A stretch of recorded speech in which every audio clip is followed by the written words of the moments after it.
Her millionaire husband texted, "Choose between me or the baby. What she decided will shock you." My phone lit. Me or the baby. Midnight. I stared. I was sitting on the windowsill of a glass penthouse that reflected the city like it owned the view. I'm Ava, 29, social worker by trade, receipt saver by instinct, married to Cole, venture darling, suit that photographs well, man who says narrative more than sorry. 40 minutes earlier, I'd come home with a printout, HCG positive. I'd placed it under a magnet shaped like a tiny house, because home is what I want for our child. Cole didn't say congratulations. He paced, called someone named Kara, PR, and hissed, "Move the investor breakfast or scrub it. We've got a complication." Then he left me with the skyline. At 10:11 p.m. his message arrived. "Choose between me or the baby. Decide by midnight." It was followed by a calendar invite labeled reset plan for 7 a.m. and an attachment, reputation_agreement_V2. PDF. I opened it and felt my stomach drop. Photo rights, statements pre-written, a clause about postponing family expansion until after a Q4 valuation event. I texted my sister, "I need you." Maya wrote back, "Binder. Apartment. Now." I packed a tote with the test, my charger, and a folder labeled Prenup V1 because I knew, even shaking, that you bring paperwork to a storm. I took the elevator past the concierge who smiles like it's policy. The driver looked at me through the rearview mirror and did not ask questions, which is another kind of kindness. The city breathed cold and bright. I put my hand over my abdomen and whispered a promise that sounded like a prayer and a boundary. At midnight, his brand expected my body to sign silence. We met at a fundraiser where my program served coffee and his firm served language. He liked that I remembered names. I liked that he noticed a volunteer limping and quietly fetched a chair. In the first year, he sent flowers to my office and offered to pay off my student loans. I said no, and he called me principled, which sounded like a compliment until it sounded like a leash. The prenup came in a leather folder. "Everybody signs," he said. "Just fairness in writing." V1 was simple. What's his stays his. What's mine stays mine. Everything after is ours.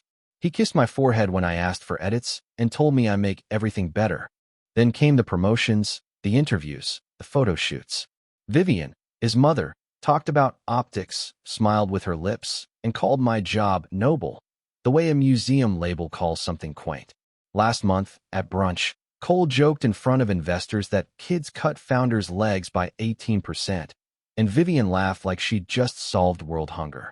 Today, after I texted him the word pregnant, he sent a thumbs-up emoji followed by a calendar link. When I arrived at Maya's apartment, she opened the door with a blank notebook and a pen. "Evidence before emotion," she said, and I sat down shaking out the paper like air. He said choose, I told her. Between him and the baby. She inhaled sharply. "Then we choose the truth first." We spread out prenup_V1. PDF, our marriage license, my pay stubs, and a sticky note that read notary #B60174, Benitez.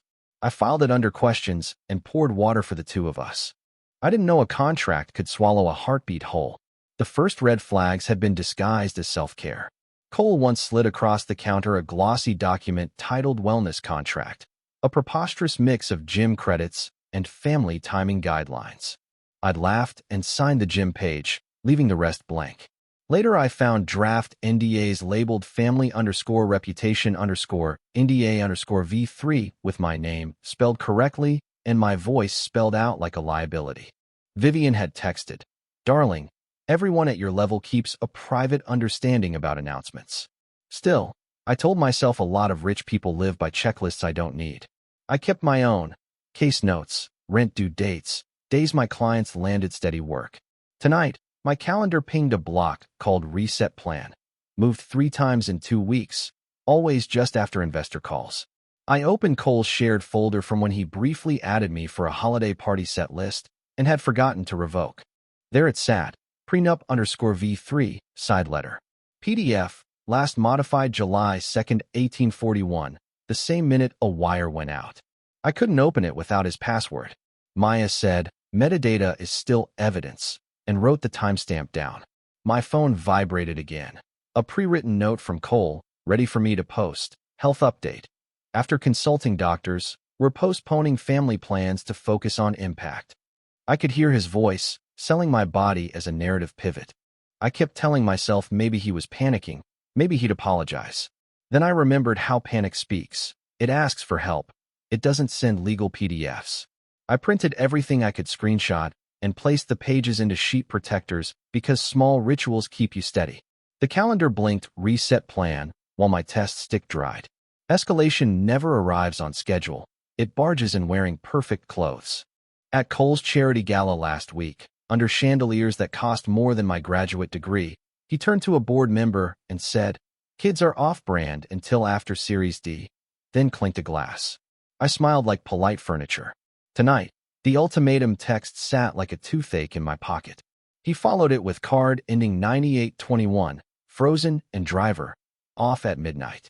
Vivian called from blocked ID. "Ava, dear," she cooed. "Women in our circle sequence life.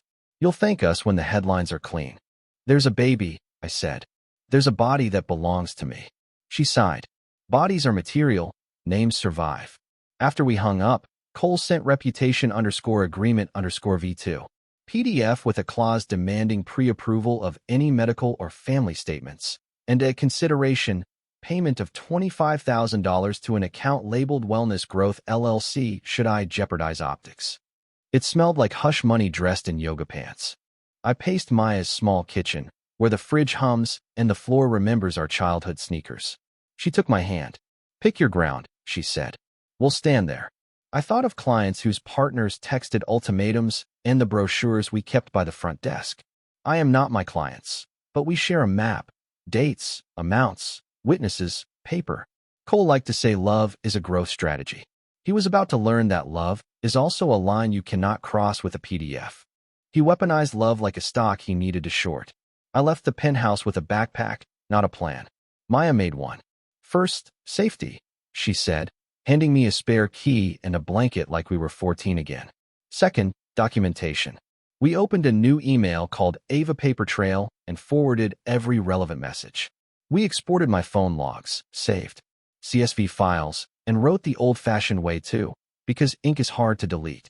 At 12:03 a.m., Cole's final text came.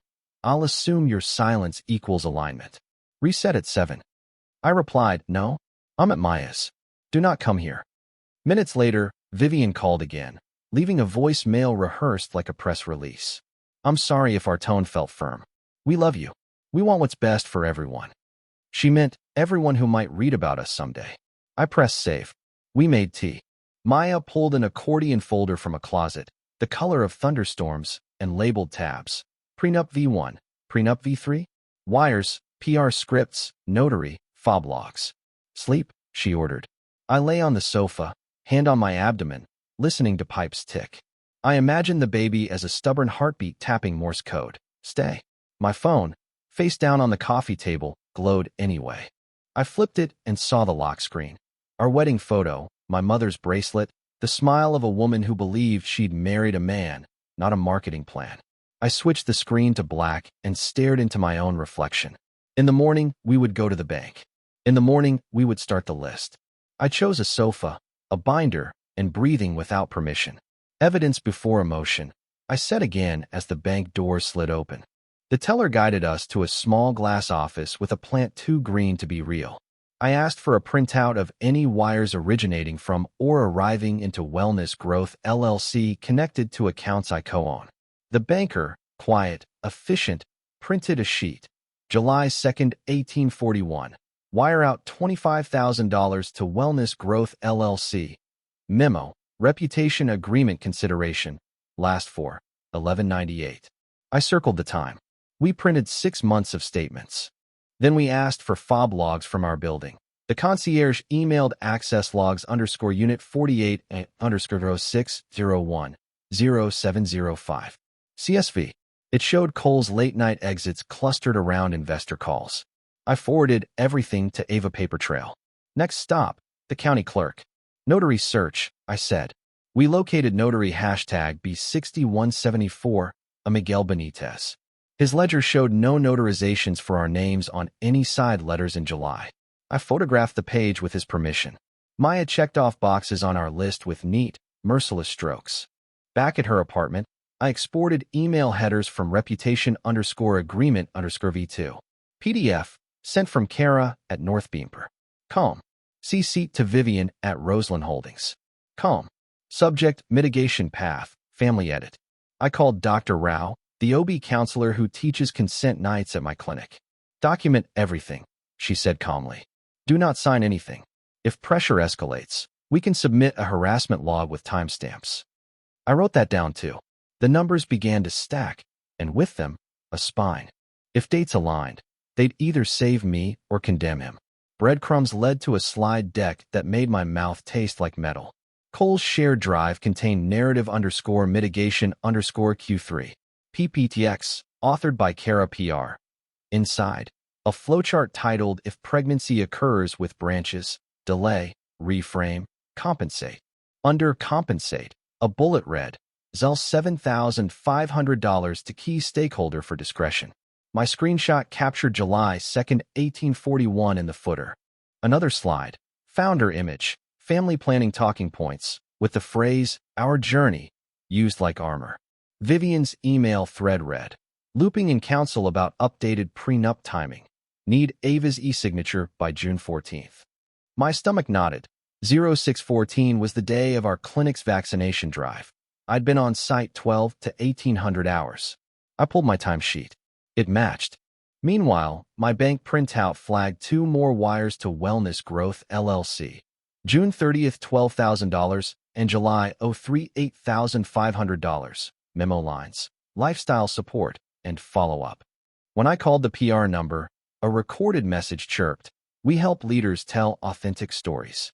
I wrote authentic in quotation marks until the ink bled. Maya shook her head, slow and sad. He built a machine, she said. He forgot you're not a gear. I sat with that sentence until it steadied into something like anger with good posture. I printed the PPTX slides to PDF because printers still beat clouds in a flood. His alibi cracked where numbers refused to perform for him. The mini twist wasn't another woman. It was an annex. Prenup_V3, side letter. PDF finally opened on my phone after a forgotten sync attached it to Ava paper trail. It tied family expansion to Cole's funding milestone, Series D closing, with a penalty schedule if a pregnancy jeopardizes optics.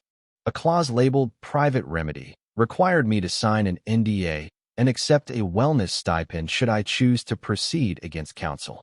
It referenced DocuSign envelope ID and a notary acknowledgement number that didn't exist in Benitez's ledger. In the metadata, created June 14, 1542 by Vivian at Roseland Holdings.com. Modified July 2nd, 1841 by Cole at Northbeam. VC.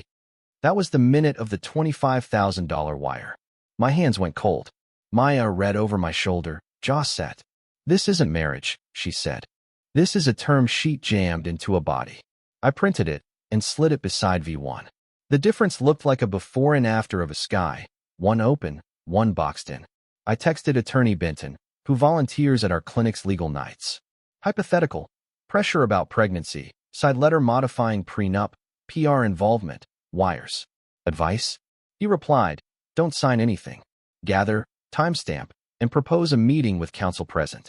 He added, consent is not a brand asset. I hadn't realized how much I needed someone older to say that out loud. It wasn't romance. It was quarterly guidance in human skin. I wrote the plan on a legal pad because pens slow panic. Step 1. Stop answering emotional bait. Answer only in writing. Step 2. Collect all versions. Prenup_V1. PDF. Prenup_V3. Side letter. PDF. Reputation_agreement_V2. PDF. Narrative_mitigation_Q3. PDF. Bank wires. Last 4/11/98. Notary ledger photos. Access logs. Step 3. Ask for a neutral meeting in a room with a table too ugly for theater. Step 4. Bring an ally. Attorney Benton. Step 5. Record attendance, not attitudes. Maya added Dr. Rao for a note on stress, because women's health gets minimized when men say money words loudly. I texted Cole, meeting tomorrow 2 p.m., St. Luke's church office. Bring counsel. No PR. Close questions only. He wrote back, or we can handle privately at dinner. Kara arranged everything.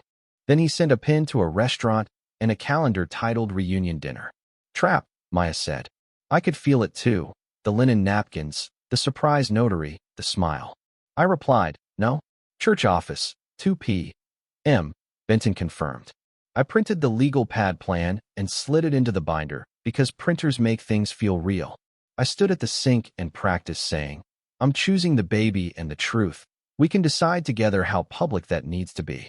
Then I practiced silence, because sometimes the next right thing is to let a lie fall over in its own echo. I would not fight dirty. I would fight documented. He tried the dinner anyway. The hostess led me to a back room staged like a press conference had married a proposal. Kara from PR smiled. Vivian dabbed at invisible tears. A notary sat with a leather pad, and a fresh document waited like a snare. Confidential medical plan. Mutual. Cole rose in a suit that photographed sincerity. Ava, he said softly, let's make this easy. I sat and did not touch the pen. Close questions, I said, tomorrow at 2. He glanced at Kara, then at the notary. We have witnesses, he said. You have choreography, I replied. The notary, nervous, not our hashtag B6174, cleared his throat. We can reschedule. Maya texted from the sidewalk. Want me in? I typed hold. Recording details. Cole leaned forward. This hurts our valuation, he whispered. Do you understand the math? Do you understand consent? I asked. Do you understand that my body isn't a slide deck? His jaw flexed. Vivian murmured. We're trying to save you from being ordinary. I stood. I want that more than anyone here, I said. Which is why I won't sign my silence for your story. Benton called right then.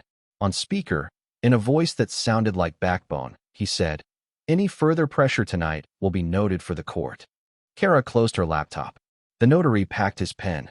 I walked out into air that smelled like rain and restraint. The pen hovered while my sister mouthed, read, then breathe, then answer. The church office had carpet that swallowed footsteps and a window that let in ordinary light. Benton laid out folders like bread and salt. Dr. Rao sat with a small notebook and the word witness written across the top. Cole arrived with counsel, Vivian in a camel coat that suggested weather couldn't touch her. Ground rules, Benton said. We'll use close questions. We'll stick to documents. We'll be brief. I began. Cole, did you authorize a $25,000 wire on July 2nd, 1841 to Wellness Growth LLC? Memo reputation agreement consideration? He stared, then nodded. Vivian, did you create prenup_V3, side letter? PDF on June 14, 1542, from Vivian at Roseland Holdings. Com. She looked at her lawyer, then said, yes. Notary Benitez, hashtag B6174, has no record of notarizing that document. I continued, sliding the ledger photo. Can you explain the notary acknowledgement? Silence. Kara PR's deck narrative _mitigation _Q3 includes a decision tree for if pregnancy occurs, correct? Cole inhaled through his nose. That's standard crisis planning. Crisis. Dr. Rao repeated. It wanted pregnancy. Benton held up a hand. The wire, he prompted. Cole's lawyer said. Consideration payment for reputational harm. The words hung there like ice crystals. Harm measured how? I asked. By investors' feelings? Benton slid forward prenup_V1. My client elects to abide by V1, he said. All addenda are rejected. She will not sign any NDA regarding her body or pregnancy. Across the table, his polish dulled under fluorescent, time-stamped daylight. The big reveal wasn't a shout. It was a sequence. Benton clicked his pen. State your motive, he said quietly. Cole spoke to the table. Valuation depends on focus, he said. Distractions unsettle backers. We needed predictability. Vivian added. I pushed the side letter to protect the name. There it was. Not love, not partnership, a name. Benton turned to Dr. Rao. Doctor. She folded her hands. Pressure to terminate or delay, tied to money or status, is reproductive coercion, she said evenly. Documented pressure becomes a pattern. Courts recognize patterns. Vivian flinched. Cole said, faster now. Ava, sign the wellness plan and I'll fund a trust. I shook my head. You don't buy consent after you price it. His mask slipped. You like being a martyr, he snapped. You want the applause. I want the baby and the truth, I said. Applause is your department. Benton summarized. Client retains sole medical decision-making. Side letter voided. No PR involvement. Communications through counsel. Cole's lawyer whispered in his ear. He stared at the window and saw, I think, the first thing he couldn't brand. He wanted a wife-shaped PR instrument, not a mother. Fallout arrived fast and petty. Card ending 9821. Declined at the pharmacy. A message from the condo board requesting an immediate update on occupancy, clearly forwarded by Vivian.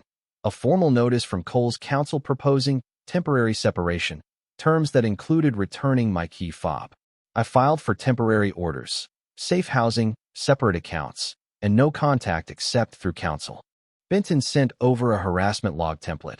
I logged July 2nd, 1841 wire, July 3rd, 912 PR email, July 3rd, 1930 surprise notary, July 4th, 1400 hours church meeting.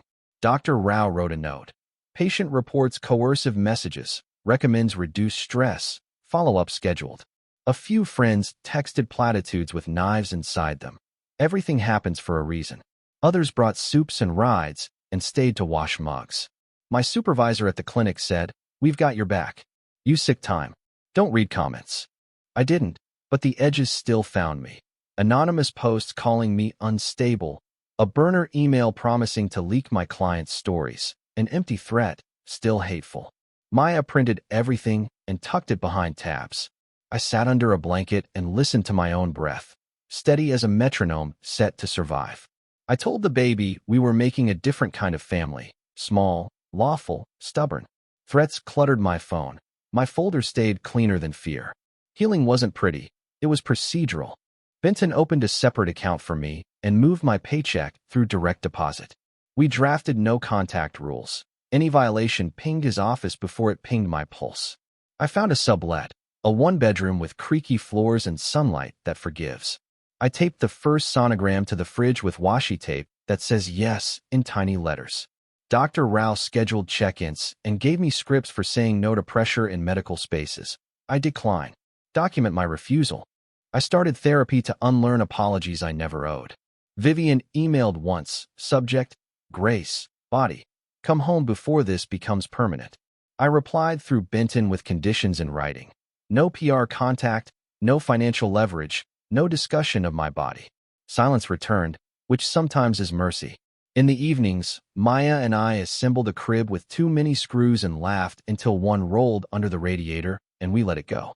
You're building a calm life, she said. That's the revenge. I didn't want revenge. I wanted breakfast tomorrow and a blood pressure that didn't spike when my phone vibrated. I put the legal pad plan into a shoebox labeled after, because one day I will teach our child what after looks like. I stapled hope to policy and called it a plan. People think courage is loud. Sometimes it's a quiet kitchen at 6:12 a.m., toast popping, a sonogram curling at the edges, and a phone face down because you finally believe boundaries can watch themselves. Cole's lawyer sent one last offer. Confidential resolution, generous stipend. Agree to family timing later. Benton replied with one sentence. Our client declines. Proceed per V1 and existing orders. I put on my coat and walked to work, past the church office where the light is kind and the carpet forgives missteps. I thought of the women I sit with who think choice is a word reserved for slogans. It isn't. It's a sequence. Write the date, save the text, call the ally, say the sentence. In my kitchen that night, I whispered to the baby, "You were not a complication. You were the moment I told the truth." I took a picture of the fridge, sonogram, grocery list, a neon sticky note that reads, "Receipts, rumors," and sent it to Maya with a heart. She replied with a video of a tiny mobile spinning over the crib, light catching the edges like applause we didn't ask for. I don't know the exact shape of our future, but I know its rule. My body, my voice, our life, no annex. Will I remember receipts over romance when the next boundary is tested?